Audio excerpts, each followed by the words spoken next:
In life, it's very important to be process-driven, focus on your decision-making, on your thoughts, on your values. So is investing.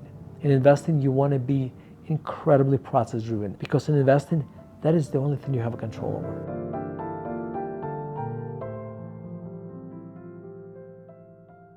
Stoic tools for investing. The first one is the dichotomy of control, which is actually kind of foundational concept to Stoic philosophy, and I would argue it is a foundational concept to investing. The dichotomy of control is a very simple concept. It basically says some things are up to us, some things aren't. In our life, what is up to us? How we behave, it's our values, how we react to things. Everything else is not up to us. It's not up to us what the weather is going to be outside today. It's not up to us how our partner behaves. It's not up to us when we drive to work if we're going to hit a green lights or red lights. So in fact, most of our life is not up to us. Our behavior is basically our values and what's up to us. If you think about investing, it's very similar. What's up to us is basically our decision making, our process. Especially in the short run, how the stock market decides to price the companies we own, it's completely not up to us. What happens to the companies we own is not up to us either. There's a lot of bad things happen to good companies. What up to us is how we react to that. In life, it's very important to be process driven, focus on your decision making, on your thoughts, on your values. So is investing.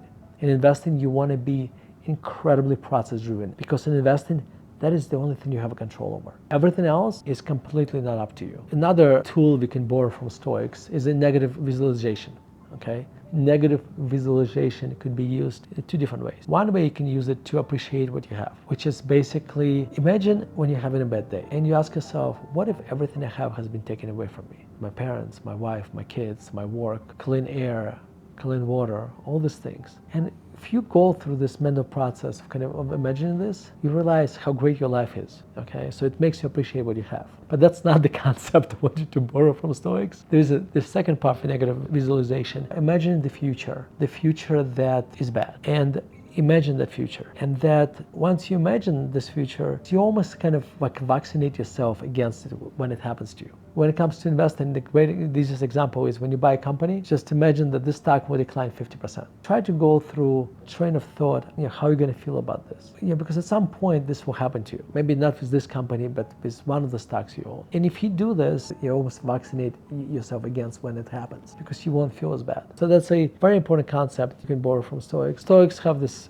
concept called pre-emotion. It's basically the very first emotion that comes to you, okay? And then ability to identify it is very, very important. Let me give you an example in investing. I was talking to a friend of mine recently, and he mentioned to me this company that's been in the news a lot lately.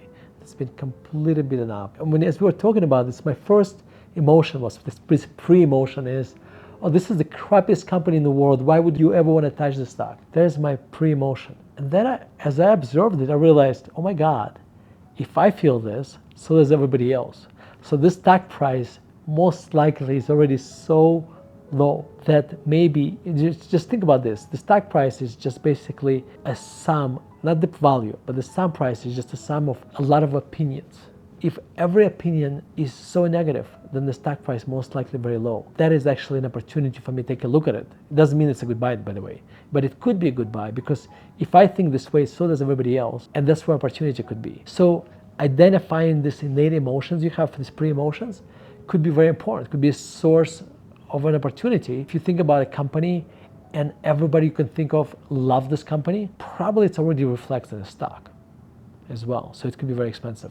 So kind of identifying your emotions and kind of psychoanalyzing yourself could be very beneficial to an investor. Seneca talks about how you should find people you admire and see if you can learn from them. So it's like basically having your own personal heroes. I think it's very important, because what you can do, you can identify investors whose qualities you admire, and you can be very precise about which qualities exactly you admire and learn from them. Again, this is very, very important because some people interpret it differently. It's not as important what they think, it's more important how they think. One of my favorite examples is when value investors quoted Warren Buffett, that when he said, "Now I don't buy technology companies because I don't understand them." When an 80-year-old or 90-year-old person says that, who spent most of his life living before technology kind of entered his life, I get that. But a 20 or 30-year-old person who spent most of his life with gadgets says this, makes no sense. And the irony of this whole thing is that Warren Buffett, his biggest most successful investment, if you look at the dollars made, was Apple stock. So Warren Buffett, is a person who changed his mind, who learned, and he figured out he can understand an Apple. I would argue it's very important to have heroes in investing, but we want to learn how they think, not necessarily what they think. So those are the things I learned from Stoics.